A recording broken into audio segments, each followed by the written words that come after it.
let us quickly revise the concept of circular motion. जब भी particle circle में move करता है तो उसकी डायरेक्शन लगातार चेंज हो रही होती है। ये देखिए, direction is constantly changing, direction is changing, और डायरेक्शन चेंज हमें पता है अपने आप नहीं हो सकती। न्यूटन की फर्स्ट लॉ हमें बताती है कि जो डायरेक्शन है वो अपने आप चेंज नहीं हो सकती। डायरेक्शन अगर चेंज हो रही है तो वो सिर्फ तब हो सकती है जब ऑब्जेक्ट पे क्या लग रहा हो, force. If you see an object which is moving in a circle, और आज क्लास बहुत इंपॉर्टेंट है, प्लीज बहुत ध्यान से सुनिएगा। अगर आप देखते हैं कोई ऑब्जेक्ट सर्कल में मूव कर रहा है तो आपको दिख रहा है कि उसकी डायरेक्शन चेंज हो रही है, और डायरेक्शन चेंज अपने आप नहीं हो सकती। डायरेक्शन चेंज सिर्फ तब हो सकती है जब ऑब्जेक्ट पे क्या लगे, फोर्स लगे। यानी अगर कोई पार्टिकल सर्कल में घूम रहा है तो उस पे फोर्स जरूर लग रहा होगा। बिना फोर्स के पार्टिकल सर्कल में नहीं घूम सकता। क्यों नहीं घूम सकता? क्योंकि बिना फोर्स के डायरेक्शन ही चेंज नहीं होगी। अब सोचो, फोर्स नहीं लग रहा तो पार्टिकल की जो डायरेक्शन है वो सेम ही रहेगी, पार्टिकल सीधा चला जाएगा, पार्टिकल सीधा चला जाएगा। अगर डायरेक्शन चेंज करानी है तो फोर्स तो लगाना पड़ेगा। Circular motion is possible only if there is a force acting on the particle. और इस फोर्स को हम नाम देते हैं, this force is called as the centripetal force. इस फोर्स को बोला जाता है सेंट्रीपिटल फोर्स। सेंट्रीपिटल का मतलब क्या होता है? सेंट्री यानी सेंटर, पीटल का मतलब होता है डायरेक्टेड। सेंट्रीपिटल फोर्स का मतलब ऐसा फोर्स जो सर्कल के सेंटर की तरफ डायरेक्टेड है, ऐसा फोर्स जो पार्टिकल पे लग रहा है और वो हमेशा पार्टिकल के ऊपर लगेगा, हमेशा लगेगा, और उसकी डायरेक्शन होगी टुवर्ड्स द सेंटर। ठीक है ना? जब पार्टिकल यहां पर होगा तब वो फोर्स ऐसे लगेगा, जब पार्टिकल यहां पर होगा तब वो फोर्स ऐसे लगेगा, जब पार्टिकल यहां पर होगा तब वो फोर्स ऐसे लगेगा। हर केस में the force is always pointing towards the centre. और मैंने लास्ट टाइम इसका फॉर्मूला भी बताया था। सेंट्रीपिटल फोर्स का फॉर्मूला होता है mv²/r। ना इससे ज्यादा होना चाहिए सेंट्रीपिटल फोर्स, ना इससे कम होना चाहिए। Centripetal force should be exactly equal to mv²/r। अगर mv²/r के बराबर है तो वो पार्टिकल को सर्कल में घुमा पाएगा। अगर सेंट्रीपिटल फोर्स की वैल्यू mv² से कुछ और है तो भी फिर प्रॉपर सर्कल नहीं बनेगा। अगर पार्टिकल प्रॉपर सर्कल में घूम रहा है यानी सेंट्रीपिटल फोर्स लग रहा है, और कितना लग रहा है? mv²/r के बराबर। ठीक है ना? चलो एक क्वेश्चन ट्राई करेंगे इसमें। देयर इज अ बॉय, उसके पास एक स्ट्रिंग है, वो स्ट्रिंग से, एक रोप से एक स्टोन को बांध के गोल घुमा रहा है। शायद पिछली बार बताया भी था। वो स्टोन को गोल घुमा रहा है इस तरीके से, ठीक है ना? कैन यू टेल मी कि इस स्टोन पे कौन कौन से फोर्सेस लग रहे हैं? कौन कौन से फोर्सेस लग रहे हैं जब स्टोन को घुमाया जा रहा है? एक तो इस पे mg लग रहा है नीचे की तरफ, mg इज एक्टिंग डाउनवर्ड, और दूसरा जो फोर्स है वो लगा रहा है टेंशन T। हाँ बताओ, चलो इन दोनों में से कौन सा है जो सेंट्रीपिटल फोर्स का काम कर रहा है? Tension. Tension is the centripetal. Tension की वैल्यू किसके बराबर होनी चाहिए? mv/r। ये हमने कैसे कहा कि टेंशन ही सेंट्रीपिटल फोर्स है? mg भी तो सेंट्रीपिटल फोर्स हो सकता था। mg सेंट्रीपिटल फोर्स नहीं है क्योंकि mg is not directed towards the centre. Centripetal force वो होता है the one which is directed towards the centre. तो हियर लिख लो, tension is acting as the centripetal force, और टेंशन की वैल्यू किसके बराबर होनी चाहिए? mv²/r। अगर टेंशन नहीं एक्ट करेगी तो पार्टिकल सर्कल में नहीं होगा। सोचो वैसे भी, अगर किसी इंस्टेंट पे पार्टिकल गोल घूम रहा है, मैं स्ट्रिंग काट दूं, क्या तब भी पार्टिकल गोल घूमता रहेगा? नहीं, क्योंकि जब आप स्ट्रिंग काट देंगे, देखिए सपोज यहां पे था स्ट्रिंग, आपने स्ट्रिंग काट दिया, जैसे स्ट्रिंग काटा टेंशन एक्ट करना बंद कर दी, टेंशन ऐड करना बंद कर गई यानी सेंट्रीपिटल फोर्स ऐड करना बंद कर दिया, अब पार्टिकल गोल नहीं घूमेगा, अब वो सीधा चला जाएगा। जिस इंस्टेंट पे स्ट्रिंग टूटेगा उसी इंस्टेंट के बाद स्टोन सीधा चला, बिकॉज सेंट्रीपिटल फोर्स के बिना सर्कुलर मोशन पॉसिबल नहीं है। इस लाइन को लिख लीजिए, सेंट्रीपिटल फोर्स के बिना सर्कुलर मोशन पॉसिबल नहीं है और पार्टिकल विल गो स्ट्रेट। ठीक है ना? अब इसका चलो एक रियल लाइफ एग्जांपल देखते हैं।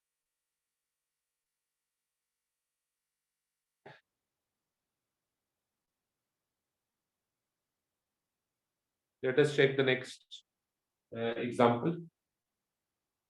तो मिटा रहा हूं मैं, लिखो हेडिंग। अब एक बहुत इंपॉर्टेंट टॉपिक आज हमने स्टार्ट करा है ये, तो हेडिंग है बेंडिंग ऑफ साइक्लिस्ट।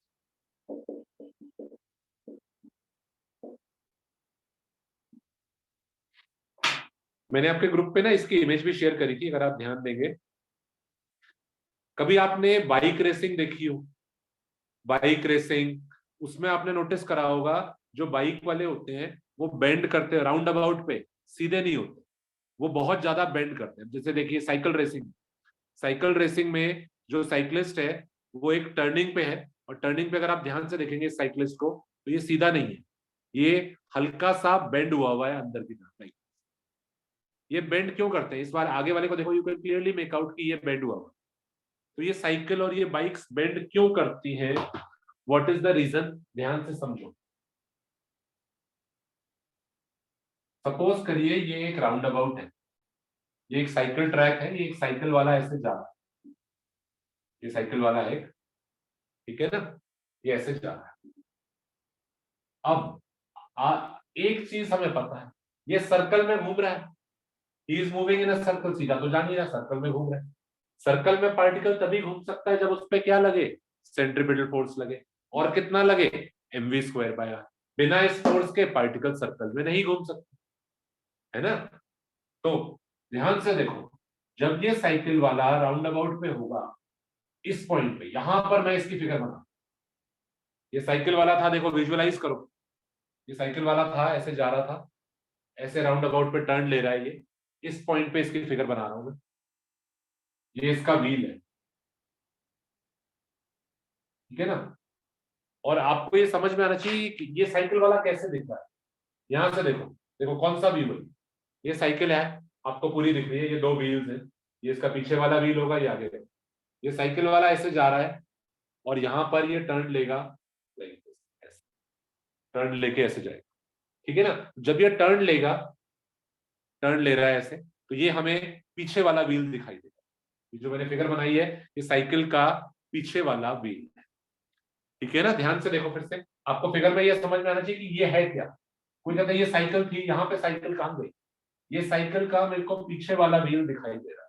देखो जरा, ये साइकिल, मान लीजिए साइकिल है, ये ऐसे जा रही है, ये इसका पीछे वाला व्हील है यहाँ पर, ये आगे वाला व्हील। अब ये टर्न ले रहा है, टर्न लेगा, तो यहाँ जब वो टर्निंग पे होगा मेरे को ये सिर्फ पीछे वाला व्हील दिखाई, ठीक है ना? फिर से देखो फिगर, ये पीछे वाला व्हील है, ये आगे वाला व्हील, ये पीछे वाला व्हील है, ये टर्न ले रहा है, तो टर्निंग के पॉइंट पे मेरे को सिर्फ ये पीछे वाला व्हील दिखाई, ठीक है ना? फिर वो आगे से घूम कैसे आए? तो जरा बताओ, इस साइकिल वाले पर जब ये टर्निंग पर है, कौन कौन से फोर्सेस एक्ट कर रहे हैं? दिस इज द ग्राउंड, अगर ये नीचे की तरफ लग रहा है mg, और ऊपर की तरफ लग रहा है नॉर्थ। अच्छा, ये साइकिल वाला ऊपर नीचे तो जा नहीं रहा है ना, वाई एक्सिस के नाम, तो दोनों फोर्सेस तो बराबर होंगे, एन और mg, ये तो कैंसिल हो जाएंगे, ये तो कैंसिल हो जाएंगे। कोई कहता है हाँ कैंसिल हो जाएंगे, तो उससे क्या करें? पर मेरे को ये तो बताइए, सेंटर की तरफ तो कोई फोर्स ही नहीं मिला, ये साइकिल वाले की डायरेक्शन चेंज कैसे होगी? बिना सेंट्रीपिटल फोर्स के, बिना सेंट्रीपिटल फोर्स के पार्टिकल सर्कल में नहीं मूव कर सकता। साइकिल वाले पे कोई ना कोई एक ऐसा फोर्स होना चाहिए जो किसका काम करे? सेंट्रीपिटल फोर्स का काम करे। डायरेक्शन चेंज कौन कराएगा? एन और एम जी तो करा नहीं सकते क्योंकि वो सेंटर की तरफ डायरेक्टेड नहीं है। कोई ना कोई फोर्स होना चाहिए साइकिल वाले पे जो किसकी तरफ डायरेक्टेड होना चाहिए? सेंटर की तरफ। और जो किसका काम करे? सेंट्रीपिटल फोर्स का। यहाँ तो कोई भी नहीं। तो अगर उसको डायरेक्शन चेंज करानी है अपनी तो उसको कोई फोर्स चाहिए। ये फोर्स कैसे मिलेगा उसको? या तो कोई दोस्त को बुलाए कि हाँ यार दोस्त आप मुझे धक्का दे। पर ऐसे कैसे होगा? हर हर बार टर्निंग पे किसी दोस्त को थोड़ा ना बुलाते रहे। तो ये फोर्स आएगा कहां से? मेरे पे एक फोर्स आना चाहिए, सेंटर की तरफ डायरेक्टेड होना चाहिए। साइकिल वाला क्या करता है? वो अपनी साइकिल को हल्का सा बेंड करता है। ध्यान से देखो, अगर ये साइकिल वाला अपनी साइकिल को हल्का सा बेंड कर, नहीं, ये इसका व्हील है जो कि अब वर्टिकल वाई एक्सिस के लॉन्ग नहीं है और वाई एक्सिस से थीटा एंगल बेंड हो गया। ठीक है ना? फिगर को समझने की कोशिश करना कि फिगर कैसे, फिगर को विजुअलाइज करना है आपने। ये हमारा साइकिल वाला है, ये इसका बैक व्हील है, ये फ्रंट व्हील है। ये ऐसे जा रहा था, अब ये टर्न ले रहा है तो ये आपको बैक व्हील दे। और ये सीधा नहीं है, अब इसने अपने आप को हल्का सा अंदर की तरफ बेंड कर लिया है, फिर ये आगे जाएगा। ठीक है ना? तो जब ये बेंड करेगा इससे फायदा क्या होगा? इससे फायदा क्या होगा कि अब नॉर्मल रिएक्शन ऐसे, नॉर्मल रिएक्शन इस तरह से, जैसे मैंने आपको वॉकिंग के वक्त बताया था, जब आपके पैर टेढ़े होते हैं तो नॉर्मल रिएक्शन भी फिर आपको टेढ़ा लगता है। एमजी लग रहा है नीचे की तरफ और क्योंकि साइकिल बेंड हुई भी है तो नॉर्मल रिएक्शन इज एक्टिंग। इससे फायदा क्या होगा? मुझे कहता है इससे क्या फायदा होगा? चलो बताओ कोई जना, इससे क्या फायदा होगा? नॉर्मल रिएक्शन टेढ़ा लगेगा तो इससे क्या बेनिफिट? डायरेक्शन चेंज हो। नहीं, हमारा कॉन्सेप्ट क्या है कि हमारे पास पार्टिकल पे क्या हो लगना चाहिए? Centripetal force. किसकी तरफ? सेंटर की तरफ। तो नॉर्मल रिएक्शन टेढ़ा हो गया, इससे सेंट्रीपिटल फोर्स कहाँ आया? क्या कोई फोर्स मिला मेरे को जो सेंटर की तरफ है? Is there any force which is directed towards the centre? बिना ऐसे फोर्स के, बिना सेंट्रीपिटल फोर्स के साइकिल वाले की डायरेक्शन चेंज नहीं होगी। वो गिर जाएगा बाहर, वो साइकिल को टर्न ही नहीं करेगी, सीधा चली जाएगी बिना फोर्स के। यहाँ पे कौन है जो, कौन सा फोर्स है जो सेंटर की तरफ डायरेक्टेड है? Sir mg sin theta normal. लगे। नॉर्मल रिएक्शन को आप दो कंपोनेंट्स में ब्रेक कर लीजिए। देखो एमजी तो सीधा ही लग रहा है, एमजी तो हमेशा नीचे की तरफ ही लगेगा, पर क्योंकि वो साइकिल वाला बेंड कर गया था तो नॉर्मल रिएक्शन ऐसे लगा। तो normal reaction is a vector, force है, वेक्टर है। इसको आप दो कंपोनेंट्स में ब्रेक कर लीजिए। नॉर्मल रिएक्शन का थीटा के साथ वाला कंपोनेंट, ये वाला कंपोनेंट, ये हो जाएगा एन कॉस थीटा। और नॉर्मल रिएक्शन का इस साइड वाला कंपोनेंट परपेंडिकुलर, ये हो जाएगा एन। अब आपको नॉर्मल रिएक्शन को शो करने की जरूरत नहीं। ठीक है ना? क्योंकि नॉर्मल रिएक्शन को आपने कंपोनेंट्स में ब्रेक कर दिया। अब आपको समझ में आएगा कि क्या हो रहा है। क्या ये साइकिल वाला, देखिएगा देखिएगा, वाई एक्सिस के लॉन्ग ऊपर नीचे जा रहा है? नहीं, यानी वाई एक्सिस के लॉन्ग तो इक्विलिब्रियम है। अगर मैं यहां बनाऊं वाई एक्सिस के लॉन्ग देयर इज इक्विलिब्रियम, यानी ऊपर वाला force must be equal to नीचे वाला। ऊपर वाला फोर्स नीचे वाले फोर्स के बराबर होना चाहिए। ठीक है ना? ऊपर वाला फोर्स नीचे वाले फोर्स के बराबर होना चाहिए, यानी N cos theta should be equal to M G. Cycle वाला ऊपर नीचे थोड़ी ना जा रहा है, वो तो हॉरिजॉन्टली ऐसे गोल सर्कल में घूम रहा है। तो हॉरिजॉन्टली गोल सर्कल में ऊपर नीचे नहीं जा रहा, तो यानी ऊपर और नीचे वाले फोर्सेस तो कैंसिल हो।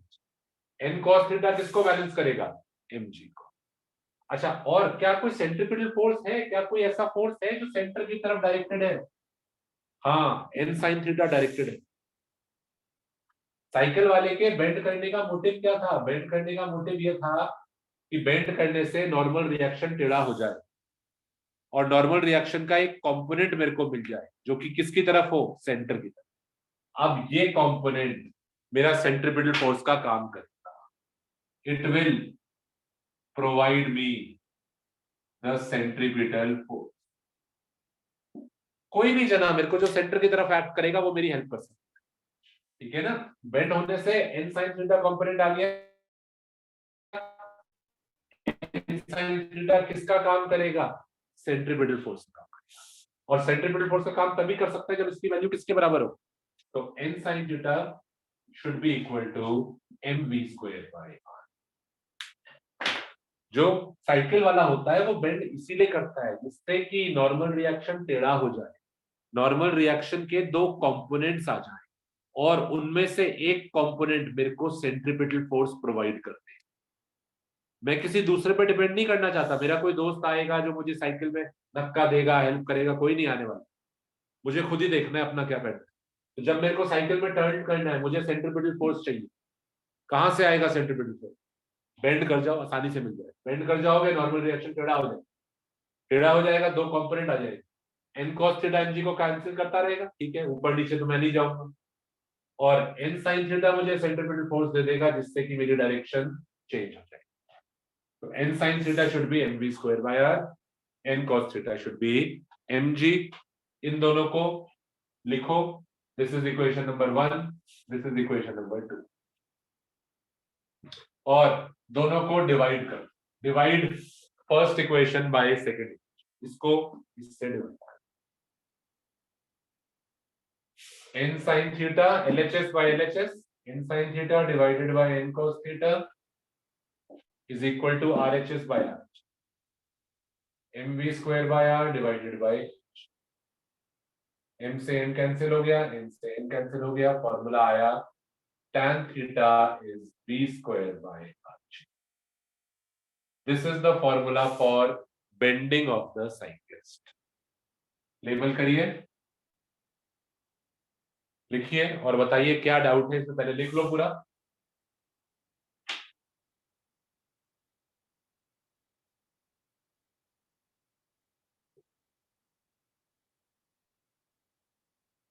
और ये समझो, देखो सपोज करो ये है मानिए साइकिल का व्हील है, ठीक है ना, साइकिल का व्हील है। ये साइकिल वाला ऐसे जा रहा था, यहाँ देखो पीछे साइकिल वाला बना हुआ है, ये ऐसे जा रहा था और ऐसे ये टर्न ले रहा है ऐसे, ठीक है ना। तो जमीन पे मैं यहाँ ये साइकिल वाले का व्हील बना, ये देखिए ऐसे आपके पास रखते हैं। अगर ये सीधा होता, अगर ये देखिए साइकिल का व्हील है, ये ना साइकिल का व्हील है, साइकिल वाला ऐसे जाते हुए टर्न कर रहा है ऐसे, तो आपको ये व्हील दिख रहा है जमीन के ऊपर रखा है। दिस इज द फ्लोर, ये साइकिल का व्हील है। अगर ये सीधा होता, अगर ये सीधा होता तो mg लगता नीचे, सुनना प्लीज बहुत ध्यान से, mg लगता नीचे, n लगता ऊपर, mg और n कैंसिल हो जाते हैं, सेंट्रीपिटल फोर्स कहीं से मिलता है। साइकिल वाला हल्का सा बेंड, साइकिल वाले ने देखो हल्का सा उसका व्हील जो है वो अंदर की तरफ बेंड करा। ऐसा करने से mg तो अभी भी नीचे लग रहा है पर नॉर्मल रिएक्शन टेढ़ा हो, जितना ये बेंड करेगा नॉर्मल रिएक्शन उतना टेढ़ा हो। नॉर्मल रिएक्शन टेढ़ा हो जाएगा तो उसके दो कंपोनेंट्स हैं, एक कंपोनेंट n sin थीटा मुझे सेंट्रीपिटल फोर्स दे देगा, ठीक है ना। तो जो बेंडिंग ऑफ साइक्लिस्ट होती है, ये जो फोटो हम आपको दिखा रहे थे, फिर से देखते हैं इसको, क्यों होता है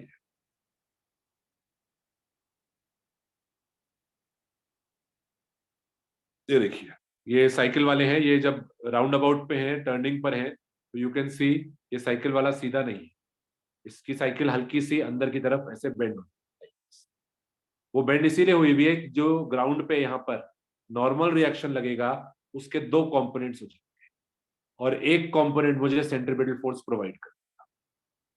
तो at a turning, at a round about आपको हल्का सा बेंड जरूर करना पड़ेगा। कितना बेंड करना पड़ेगा?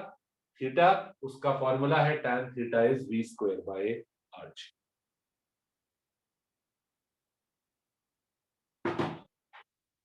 कोई कहता पर ये हमने बेंडिंग वेंडिंग रेसिंग में ही देखी है, अपने घर के आसपास कोई स्कूटर जा रहा है, साइकिल जा रहा है, वहां तो नहीं दिखती बेंडिंग। पर हाँ बाइक रेसिंग में देखी है, बाइक रेसिंग में तो बहुत ज्यादा बेंड होते हैं, देखा है। ऐसा क्यों है? बाइक रेसिंग में आपने बेंडिंग देखी है पर डेली लाइफ में आपको नहीं दिखाई देती बेंडिंग, क्योंकि देखिए tan थीटा प्रोपोर्शनल है वेलोसिटी के।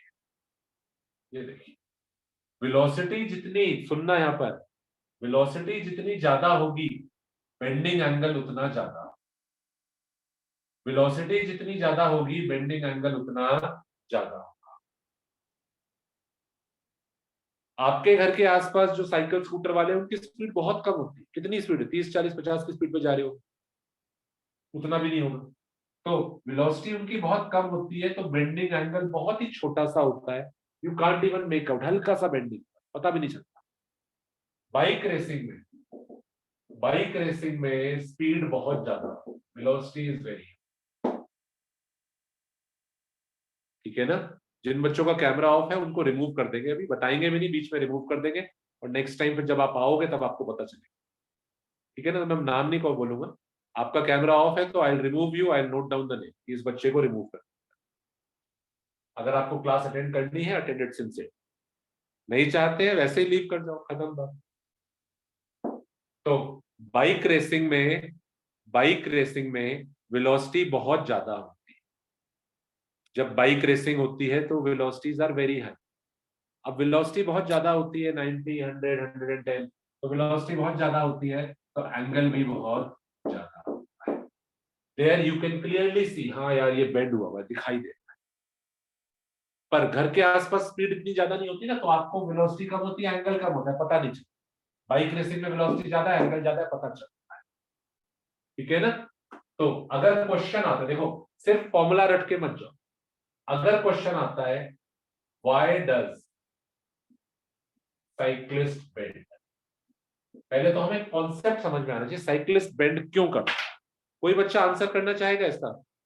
इसका हिंदी में बता दो चाहे आंसर, कि साइक्लिस्ट बेंड क्यों करता है। Why does the cyclist bend, कोई बच्चा बताएगा प्लीज अनम्यूट करके, कोई बात नहीं ट्राई करो,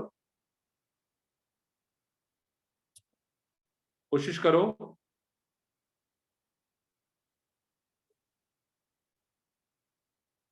कोई जना बताओ प्लीज।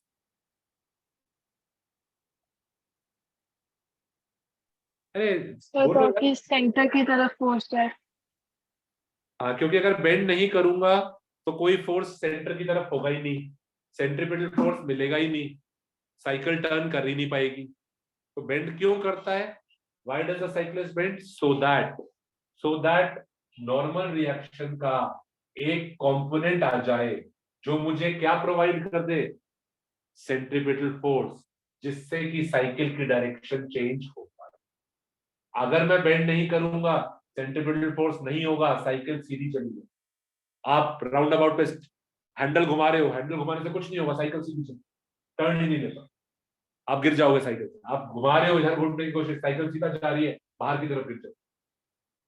अगर आप बेंड नहीं करोगे टर्निंग पे, आपने हैंडल घुमा दिया, आपकी साइकिल नहीं घूम रही, सीधी जा रही है, आप गिर जाओगे।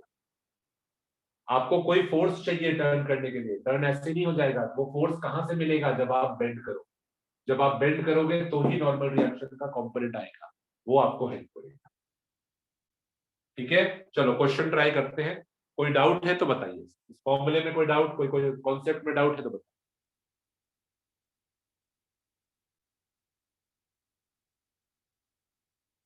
कोई डाउट नहीं है? चलो क्वेश्चन लिखो। अ cyclist moving at 36 kilometre per hour takes a turn of radius 10 meter. At what angle should he bend? At what angle should he bend?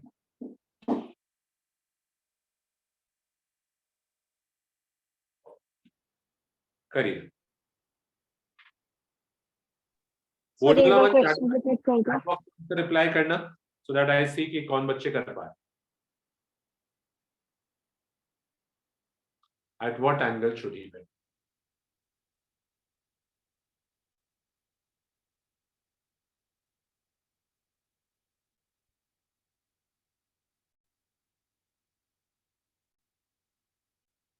वो 1 मिनट का टाइम दे रहे हैं आपको, फिर आई सी कौन कौन बच्चों ने रिप्लाई करा।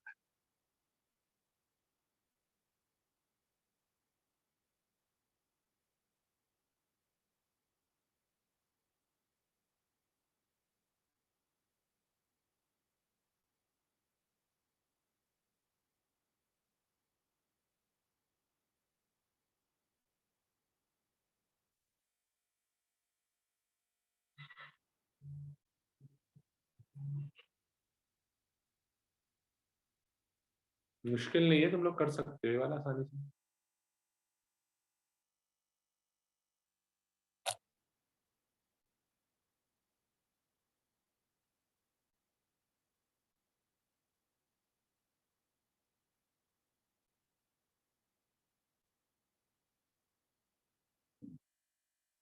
tan थीटा निकाल लो, tan थीटा से पहचान लो, है ना। tan थीटा की वैल्यू से आप पहचान सकते हो कितना आएगा। If you find out tan theta from there you can find out कि कितना होगा tan थीटा। अब इसमें दिक्कत क्या है, कुछ बच्चे जो गलत कर रहे हैं वो आप इसको कन्वर्ट नहीं कर रहे। 36 kilometre per hour must be first converted किसमें, मीटर पर सेकेंड में। कितना होगा 36 किलोमीटर पर आवर, 10 मीटर पर 10 सेकंड। मीटर। 10 मीटर पर सेकेंड। अब आप यहाँ डाल दीजिए फॉर्म।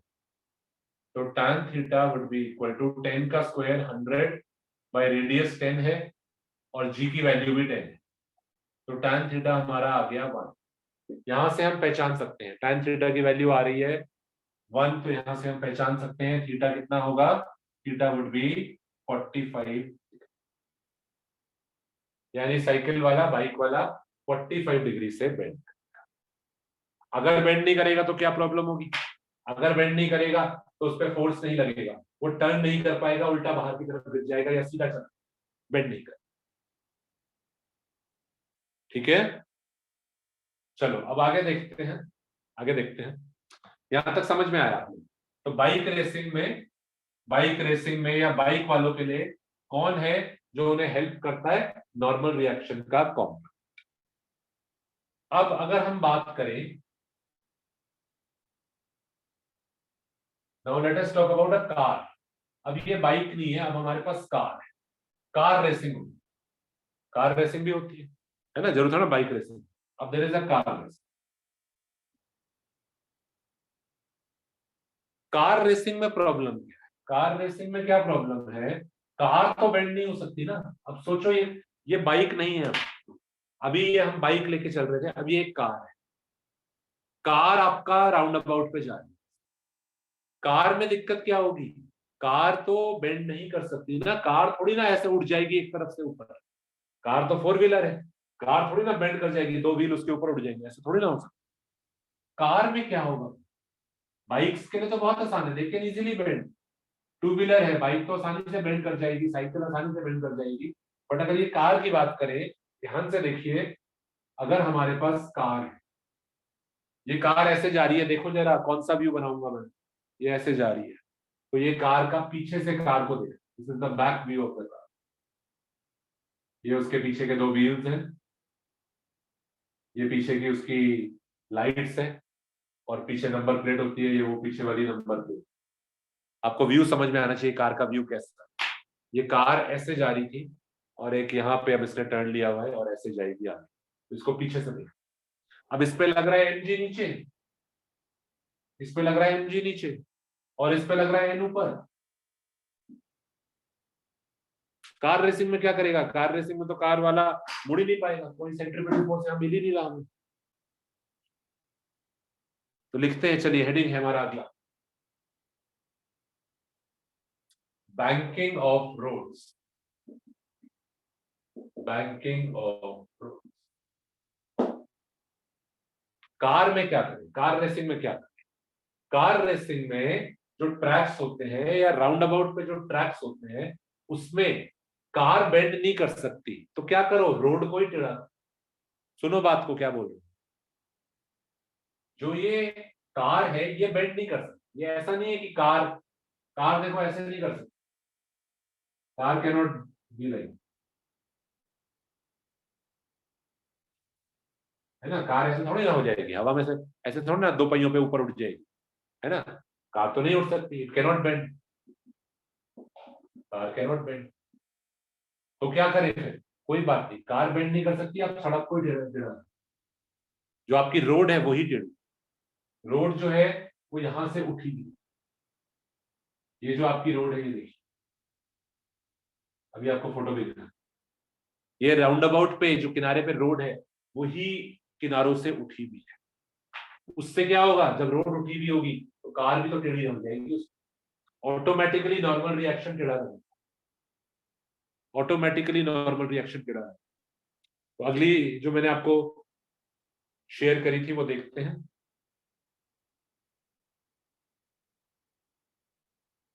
अगली इमेज देखिए जो मैंने आपको भेजी थी, इसमें कार वाली इमेज। इसमें आप देखेंगे कार्स जो है, कार रेसिंग है।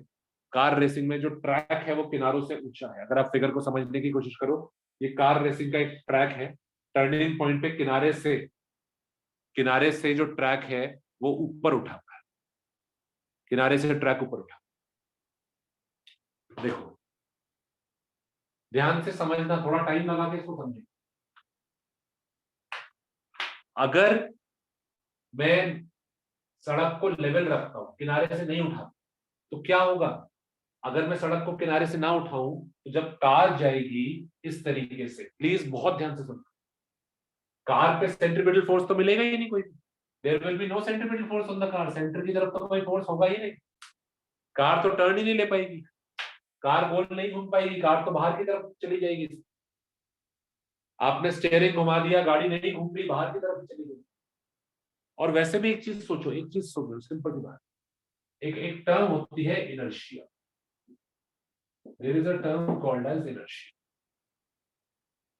इनर्शिया में हमने क्वेश्चन किया था कि जब कार एक टर्न लेती है, याद करना है क्वेश्चन 9th में किया होगा आपने, जब कार टर्न लेती है तो जो पैसेंजर्स होते हैं वो बाहर की तरफ गिरते हैं। किया था ये question. When the car takes a sudden turn, या आप बस में बैठे हैं, बस सडनली टर्न लेती है तो जो लोग हैं वो बाहर की तरफ गिरते हैं, क्योंकि हमारी बॉडी के अंदर इनर्शिया है। जब कार टर्न ले रही है तो हमारी टेंडेंसी है कि हम टर्न ना करें, हम बाहर की तरफ गिरें। तो ऐसी कार की भी तो टेंडेंसी है, जब कार राउंड अबाउट पे जा रही है तो कार की भी खुद की टेंडेंसी है कि बाहर की तरफ गिर जाओ। जैसे जब आप गाड़ी में बैठे हैं, गाड़ी ने टर्न लिया, आप बाहर की तरफ गिरते हैं, तो गाड़ी खुद भी तो बाहर की तरफ गिरना चाहती है। गाड़ी की भी टेंडेंसी है मैं बाहर की तरफ गिरूं, it has a tendency to go outward. तो मेरे को फोर्स चाहिए, आई रिक्वायर अ फोर्स, यहां मुझे फोर्स चाहिए। नहीं हो पाएगी डायरेक्शन चेंज, वरना कार बाहर की तरफ गिर जाएगी। आप राउंड अबाउट पे, आपने कभी मूवीज में देखा होगा, बहुत तेज स्पीड में गाड़ी जा रही थी, स्टीयरिंग घुमाया, बाहर की तरफ स्किड हो गई, पलट गई, नहीं गोल घूम। क्योंकि गोल घुमाने के लिए मुझे फोर्स चाहिए। somebody has to come and help me। कोई है जना जो मेरे पे अंदर की तरफ फोर्स लगाए, मेरे को बाहर गिरने से रोके, वरना नहीं गोल घूम पाएगी गाड़ी। ठीक है ना? तो क्या होता है अगर मैं नॉर्मल केस में देखूं, नॉर्मल केस में एक फोर्स है फ्रिक्शन का जो अंदर की तरफ लगा, फ्रिक्शन एक्ट करता है अंदर की। कोई कहता है अंदर की तरफ क्यों एक्ट कर रहा है? क्योंकि राउंड अबाउट पे गाड़ी की किधर गिरने की टेंडेंसी है? बाहर की तरफ। जब आप कार में बैठते हो, कार गोल घूमती है, आप बाहर की तरफ, तो जब ये कार राउंड अबाउट पे जा रही है, इसकी खुद की टेंडेंसी भी बाहर की तरफ गिरने की, तो फ्रिक्शन लग रहा है अंदर की।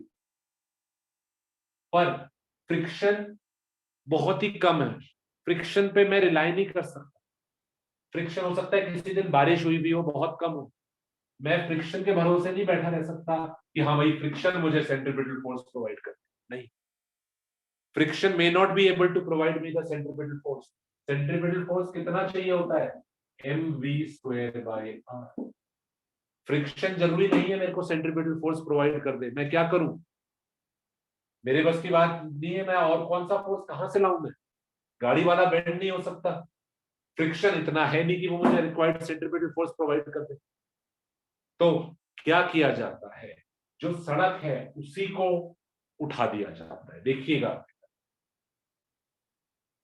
ठीक है ना? पहले तो ये वाली फिगर बना दो पहले, और इसके साथ लिखो, इसके साथ लिखो, if the road is level, then only friction is providing centripetal force, and only friction is providing the centripetal force, and it may not be enough, and it may not be enough। सिर्फ friction है जो आपकी help कर सकता है, और वो भी फ्रिक्शन आपको ये समझ में आना चाहिए अंदर की तरफ क्यों लगा। फ्रिक्शन अंदर की तरफ इसलिए लग रहा है क्योंकि राउंड अबाउट पे इसकी टेंडेंसी होगी बाहर की तरफ गिरने। फ्रिक्शन उधर लगेगा जहां आप जाना चाहते हो उसके ऑपोजिट। राउंड अबाउट पे गाड़ी की टेंडेंसी बाहर की तरफ गिरने की, तो फ्रिक्शन अंदर की तरफ लगेगा जहां आप जाना चाहते हो उसके ऑपोजिट।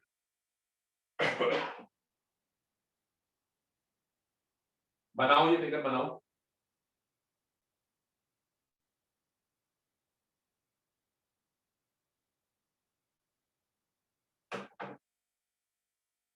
और लिखो, if the road is level then only friction is providing the centripetal force and it may not be enough, so the car may not be able to take the turn properly, so the car may not be able to take the turn properly। तो हो सकता है ये car proper turn ना कर पाए क्योंकि friction अकेला इतना सेंट्रिपेटल फोर्स प्रोवाइड नहीं कर पाएगा। हो सकता है नॉर्मल डे पे कर भी दे, पर किसी दिन बारिश हुई भी है, कहीं कुछ ऑयल गिरा हुआ है सड़क पे, फ्रिक्शन कम होगा। फ्रिक्शन कम होगा, फ्रिक्शन सेंट्रिपेटल फोर्स प्रोवाइड नहीं कर पाएगा, गाड़ी टर्न ही नहीं कर पाएगी, बाहर की तरफ पलट जाएगी। तो क्या करेंगे? Then the phenomena is called as banking of roads. देखिए क्या होता है बैंकिंग ऑफ रोड्स। इसमें जब राउंड अबाउट होगा वहां पे किनारे पे सड़क को ही थोड़ा उठा,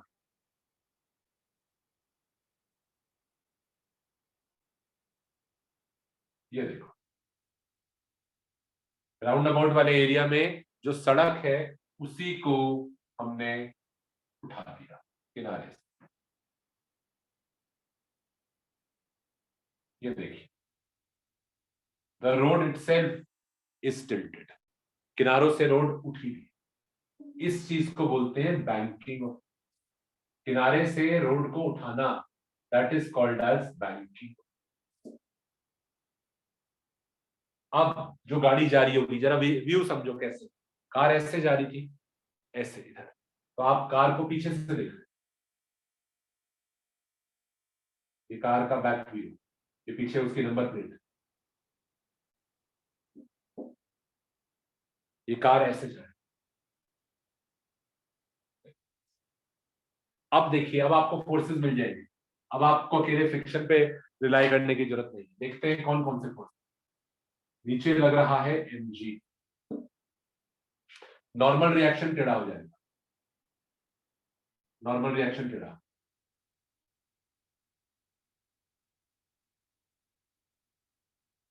ठीक है ना। और फ्रिक्शन तो लगेगा ही लगेगा। फ्रिक्शन किस तरफ लगेगा? जिधर कार की जाने की टेंडेंसी है उसके ऑपोजिट।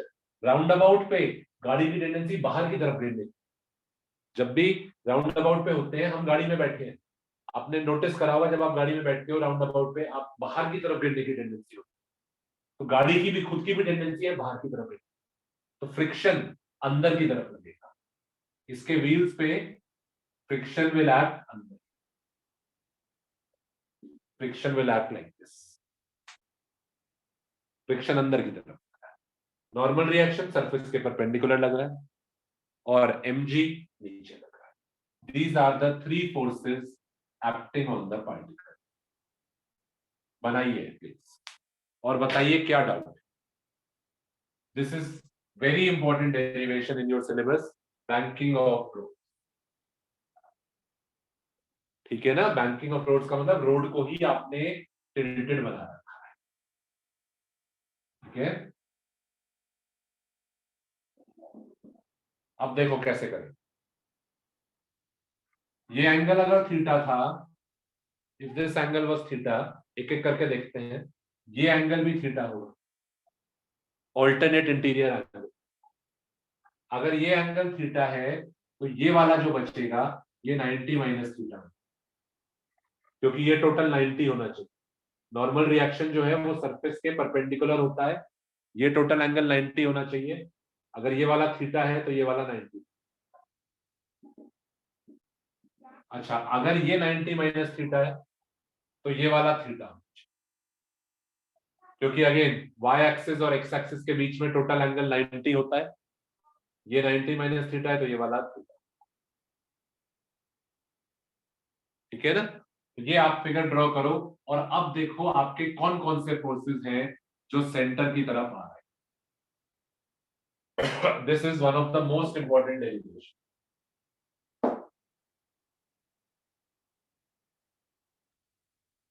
नॉर्मल रिएक्शन के दो कंपोनेंट ले लीजिए. नॉर्मल रिएक्शन का थीटा के साथ वाला ही कंपोनेंट आएगा n cos थीटा, और अगर अपने आप नहीं करोगे ना नहीं समझ पाओगे, ये वाला आएगा n sin.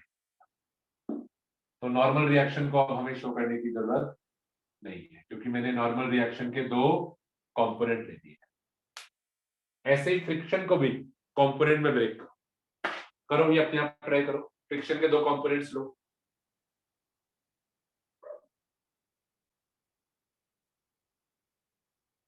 इतने आप लोग ड्रॉ कर रहे हैं. कोई बच्चा जिसको कोई डाउट है वो पूछे.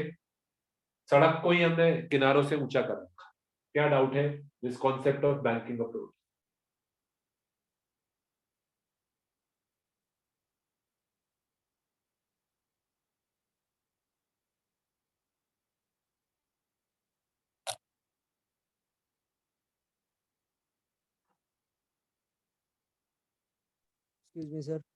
आप देखो, अगर ये रोड लेवल होती तो हमें यहाँ पर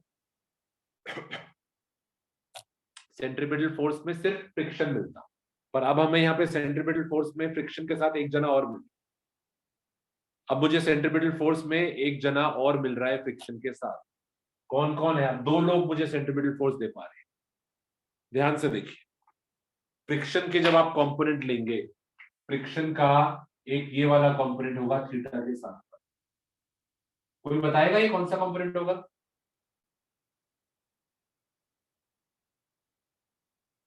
देखो, फ्रिक्शन का थीटा के साथ वाला कंपोनेंट ये थीटा एंगल है. फ्रिक्शन का ये कंपोनेंट हो जाएगा F cos, और फ्रिक्शन का ये वाला कंपोनेंट आ जाएगा F sin. मैंने फ्रिक्शन फोर्स के भी दो कंपोनेंट्स लिए. फ्रिक्शन के भी मैंने दो कंपोनेंट्स. अब मुझे सेंटर की तरफ दो लोग मिल गए जो मुझे हेल्प. अगर ये रोड लेवल होती, if the road was level, तो मेरे को सिर्फ फ्रिक्शन मिल रहा. पिछली फिगर में देखो जो आपने बनाई, आपको सेंटर की तरफ सिर्फ फ्रिक्शन मिल रहा था, पर अब आपको सेंटर की तरफ दो लोग. बैंकिंग करके क्या फायदा हुआ? नॉर्मल रिएक्शन टेढ़ा हो गया. नॉर्मल रिएक्शन टेढ़ा हो गया तो नॉर्मल रिएक्शन का भी एक कंपोनेंट आपको मिल गया. चलो अब मुझे जरा बताओ, अब हम पूछते हैं वाई एक्सिस. वाई एक्सिस की बात करो. चलो कोई जना बताए वाई एक्सिस के अलावा कौन सा कॉन्सेप्ट है? वाई एक्सिस के अलावा गाड़ी ऊपर नीचे जा रही है क्या? No sir. इक्विलिब्रियम. चलिए कौन बताएगा वाई एक्सिस के अलावा? सोच के बताना एक बार में कि वाई एक्सिस के अलावा क्या इक्वेशन बनेगी. n cos theta is equal to f sin theta plus n theta. ऊपर वाला force must be equal to नीचे वाले फोर्सेस. ठीक है ना? ऊपर वाला फोर्स कौन है? n cos थीटा, और नीचे वाले फोर्सेस हैं ये दोनों. तो upward force must be equal to downward. गाड़ी ऊपर नीचे तो नहीं जा रही ना, ऊपर नीचे तो नहीं जा रही. तो n cos theta is equal to mg plus f sin. ऊपर वाला इज इक्वल टू नीचे वाले. ठीक है ना? लिखिए y एक्सिस के लॉन्ग इक्वल, और x एक्सिस के along there is a concept of centripetal force. चलो कोई और जनाब बताए x एक्सिस के लॉन्ग क्या इक्वेशन बनेगी? कोई बताना चाहता है? n sin theta plus f cos theta is equal to mv square by r. हमारे पास कौन कौन है जो सेंट्रीपिटल फोर्स हमें दे पा रहे हैं? ये दो फोर्स, ये दोनों हमारे देखिए सेंटर की तरफ है. बैंकिंग करने से फायदा क्या हुआ? नॉर्मल रिएक्शन टेढ़ा हो गया, उसका भी एक कंपोनेंट है. फ्रिक्शन अकेला नहीं है, फ्रिक्शन के साथ एक जना और है. ये दोनों मिला के मुझे सेंट्रीपिटल फोर्स दे, यानी n sin theta plus f cos theta is equal to mv square by r. ये देखिए, नाउ सिर्फ फ्रिक्शन अकेला नहीं है, फ्रिक्शन के साथ बैंकिंग करने से फायदा क्या हुआ? I get another person along with the friction and normal reaction. I have two centripetal forces. I have two forces together which will provide me the centripetal force. ये दोनों मिला के मुझे सेंट्रीपिटल, तो मेरे को ज्यादा सेंट्रीपिटल फोर्स मिल पाएगा। अकेला फ्रिक्शन मुझे उतना सेंट्रीपिटल फोर्स नहीं दे पाता। गाड़ी के स्किड होने के चांसेस होते हैं। अगर बैंकिंग नहीं होती ना, तेज स्पीड में गाड़ी जा रही होती, फ्रिक्शन अकेला कुछ नहीं कर पाता, गाड़ी बाहर की तरफ पलट जाती। अब नहीं पलटेगी। अब दो लोग हैं जो दोनों मिला के मुझे सेंट्रीपिटल फोर्स दे। चलो बनाओ, ये बनाओ, बताते हैं कैसे सोना।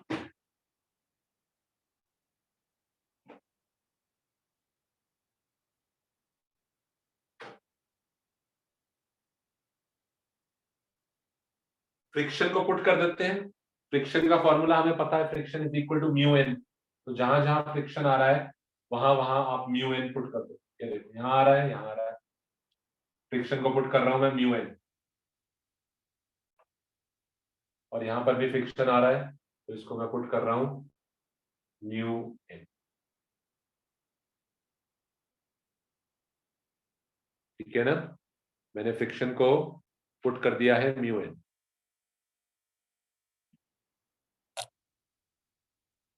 अच्छा, अब देखिए, एन की वैल्यू इस इक्वेशन में से भी निकालूंगा और उस इक्वेशन में डाल, यहां से एन की वैल्यू निकालनी, इसको इधर डालो, एन कॉस थीटा ये इधर आएगा, minus mu N sine theta is equal to N. N common ले लीजिए, एन कॉमन ले लो, ब्रैकेट में क्या बच रहा है, cos theta minus mu sine theta is equal to M G. Y axis में से मैं एन की वैल्यू निकालू। अब यहां से मेरे को एन की वैल्यू मिली, इस पूरे को यहां नीचे ले आओ। ठीक है ना, तो एन आ रहा है यहां से M G divided by cos theta minus mu sine. ये एन की वैल्यू को मार्क कर दीजिए इक्वेशन नंबर 1। अब आते हैं एक्स एक्सिस पर। यहां पे फ्रिक्शन को जैसे ही मैंने म्यू एन लिखा, तो एन कॉमन यहां पर भी आ जाएगा। क्या बच रहा है यहां पर, sine theta plus sine theta plus mu cos theta is equal to M we square by R. अब ये वैल्यू आप यहां पुट कर दो, एन की ये वैल्यू यहां पर करो, अपने आप ट्राई करो, यहां बोर्ड से कॉपी नहीं करनी, करिए।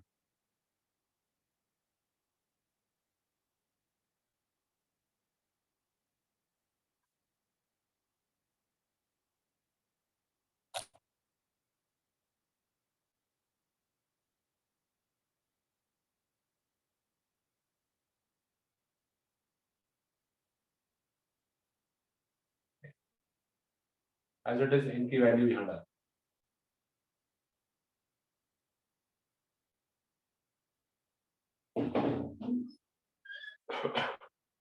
चलो लिख रहे हैं एन की वैल्यू यहां पर m g upon cos theta minus mu sine theta. ये मैंने एन की वैल्यू डाला, m g upon cos theta minus mu sine theta into sine theta plus mu cos is equal to M we square. ये देखिए, M से M cancel हो जाएगा, are को ले आइए ऊपर, तो वी स्क्वायर का क्या फॉर्मूला आएगा, v square is equal to, r को ले आओ, आर जी ब्रैकेट में लिख लेते हैं क्या क्या टर्म्स आ रही है। ऊपर आ रहा है sign theta plus mu cos theta, और डिवाइडेड बाय नीचे है cos theta minus mu sine. ये देखो, मुश्किल नहीं है, क्लास में ध्यान दोगे समझ में आएगा। V square is equal to r g sine theta plus mu cos theta minus, और इसको सिंप्लीफाई करने के लिए एक चीज लिख दीजिए, इसको सिंप्लीफाई करूंगा, divide each term by cos, her term को cos थीटा से डिवाइड कर दो, बहुत आसानी से सॉल्व करो। Divide each term by cos theta. इसको भी, इसको भी, इसको भी।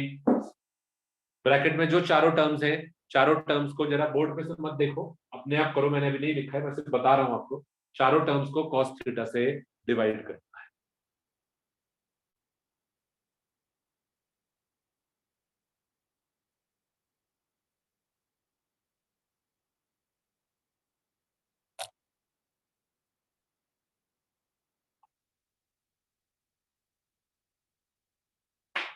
ठीक है, कर पाए? Yes. ये देखो, sin theta divided by cos theta, इसको भी cos थीटा से डिवाइड करा, इसको भी cos थीटा से डिवाइड करा, इसको कितना आ रहा है हमारा?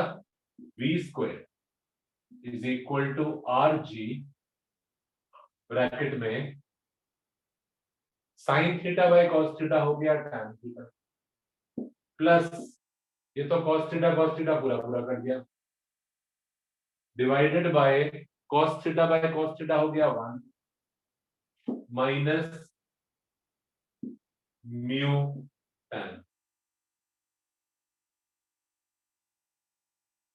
ये देखिए, और v स्क्वायर है, ये मुझे v चाहिए तो मैं इसका स्क्वायर रूट कर दूं,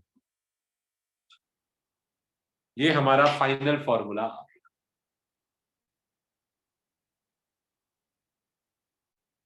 ये हमारा फाइनल फॉर्मूला आ गया। अभी समझाएंगे आपको, कोई कहता है क्या चीज है, समझाएंगे, पहले यहां तक लिखो, जब लिख लो तो बता दो, हाँ लिख लिया यहां तक।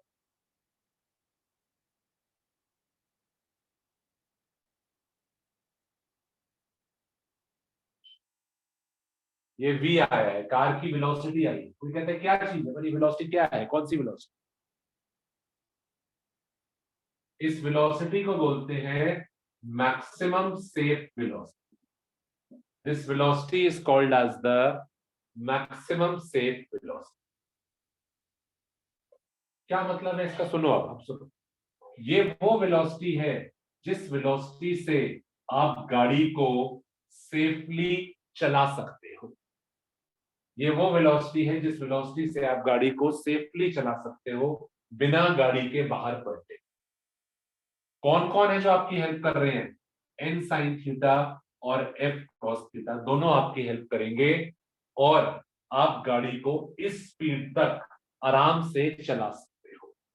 लेटस से वैल्यू डाल के यहाँ पे वैल्यू आती है, लेटस से फॉर एग्जांपल 100 मान, यानी 100 की स्पीड तक गाड़ी को मैं बिना टेंशन के चला सकता, कोई दिक्कत। 100 तक चलाऊंगा, ठीक, ये दोनों मेरी हेल्प करेंगे और मेरा राउंड अबाउट आराम से कवर हो जाए। पर इससे ज्यादा मत चला, आपकी स्पीड इससे ज्यादा नहीं होनी चाहिए। This is the maximum safe velocity. अगर आप गाड़ी को इस वेलोसिटी से भी ज्यादा तेज स्पीड से ले जाओगे तो प्रॉब्लम होगी। अगर आप गाड़ी को बहुत तेज चलाओगे तो आपको सेंट्रीपिटल फोर्स बहुत ज्यादा चाहिए होगा। इस लाइन को ध्यान से सुनना। अगर आप गाड़ी को इससे भी ज्यादा तेज स्पीड से चलाओगे तो आपको सेंट्रीपिटल फोर्स बहुत ज्यादा चाहिए होगा। ये दोनों मिलाकर भी आपको उतना सेंट्रीपिटल फोर्स नहीं दे पाएंगे और आपकी गाड़ी बाहर की तरफ पलट जाएगी। तभी कहते हैं राउंड अबाउट पे गाड़ियां हल्के चलानी चाहिए। क्यों? क्योंकि राउंड अबाउट पे हमें एक सेंट्रीपिटल फोर्स चाहिए, नहीं मिलेगा गाड़ी बाहर की तरफ पलट जाएगी। अभी ये दो लोग हैं जो मेरी हेल्प कर रहे हैं, अगर ये दोनों लोग मेरी हेल्प कर रहे हैं तो मैं इस स्पीड से गाड़ी चला सकता हूं, पर अगर मैं इससे भी ज्यादा स्पीड से चलाऊंगा तो ये दोनों बेचारे भी कुछ नहीं कर पाएंगे, फिर तो मेरी गाड़ी बाहर पलटेगी। तो राउंड अबाउट पे you should never drive the car with a speed more than this. ठीक है ना? लिख लेते हैं इसके साथ एक बार बस लास्ट, लिख लो। If we drive the car at a speed more than this, if we drive the car if we drive the car at a speed more than this, then even normal reaction and friction will not be able to provide the centripetal force. Then even normal reaction and friction will not be able to provide the centripetal force. And the car will skid outward. And the car will skid outward. So, on the roundabout, we should always drive at a speed less than this value. So, at the roundabout, we should always drive at a speed less than this value. Roundabout पे आपको अपनी speed इस value से कम रखनी पड़ेगी। अगर ज्यादा कर दोगे स्पीड, अगर ज्यादा कर दोगे तो फिर आपको सेंट्रीपिटल फोर्स का रिक्वायरमेंट भी ज्यादा हो जाएगा। गाड़ी, ये बात समझना, सुनिए, अगर गाड़ी आप तेज चलाओगे तो आपको सेंट्रीपिटल फोर्स भी ज्यादा चाहिए होगा। गाड़ी जितना तेज जा रही है उसको मोड़ने के लिए फोर्स उतना ज्यादा चाहिए। गाड़ी हल्के जा रही है उसको मोड़ने के लिए फोर्स भी कम चाहिए। गाड़ी तेज जा रही है तो फोर्स भी ज्यादा चाहिए। अब आपको फोर्स दे कौन कौन रहे हैं? ये दोनों। वैसे तो दे देंगे, कोई दिक्कत नहीं है, दोनों मिला के आपको फोर्स दे देंगे। पर सपोज आप बहुत तेज चला रहे हो गाड़ी, बहुत तेज, उस केस में आपको फोर्स बहुत ज्यादा चाहिए होगा। ये दोनों भी नहीं दे पाएंगे, फिर ये दोनों भी नहीं दे पाएंगे। तो गाड़ी को इतना तेज मत चलाओ, इससे ज्यादा तेज मत चलाओ। ये आपकी मैक्सिमम लिमिट है, इससे ज्यादा स्पीड लिमिट है, जैसे मान लो इससे ज्यादा नहीं चलाना। इससे ज्यादा चलाओगे तो ये दोनों भी फिर आपको सेंट्रीपिटल फोर्स प्रोवाइड नहीं कर और गाड़ी आपकी बाहर की तरफ पलट जाए।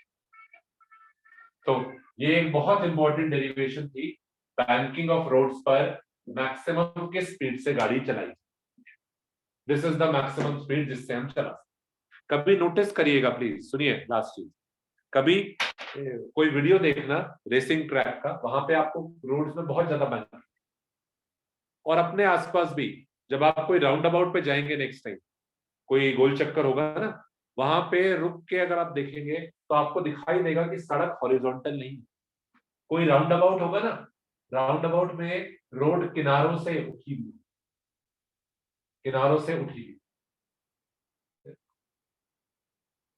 अंदर से बीच वाली जगह पे नीची होगी और किनारों पे से उठी हुई, दोनों कॉर्नर्स पे से रोड उठी हुई होगी और गोल चक्कर पे बीच की तरफ हल्का सा स्लोप अंदर की। ये इतना ज्यादा नहीं होता क्योंकि गाड़ियों की स्पीड बहुत ज्यादा तेज नहीं होती है राउंड अबाउट।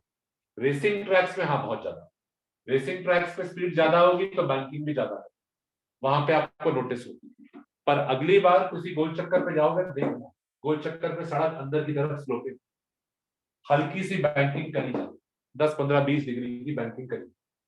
क्यों करी जाती है? क्योंकि बैंकिंग करने से ही नॉर्मल रिएक्शन का कंपोनेंट आता। अगर बैंकिंग नहीं करूंगा तो फ्रिक्शन बेचारा अकेला रहेगा, फ्रिक्शन अकेला सेंट्रीपिटल फोर्स प्रोवाइड नहीं कर। फ्रिक्शन के साथ मुझे एक जना और चाहिए, 2 लोग चाहिए मुझे सेंट्रीपिटल फोर्स। तो देखो question, why the roads are by, जैसे व्हाई बेंडिंग ऑफ साइकिल्स था ना, तो why the roads are by, क्योंकि friction alone is not sufficient, I want somebody else also along with friction. वो समबडी एल्स कहां से आएगा? गाड़ी तो बेंड नहीं कर सकती, तो इसीलिए रोड को बेंड करा दिया। अब नॉर्मल रिएक्शन का कंपोनेंट आ गया, अब ये दोनों मिला के मेरी हेल्प कर, इसलिए रोड की बैंकिंग करी जाती है, so that we get 2 forces, so that together they can provide me the centripetal force, because friction अकेला is not sufficient। ठीक है, चलो अब कोई डाउट है तो बताओ, आज जो कराया इसमें कोई डाउट है? अब बताइए, कोई कंसर्न?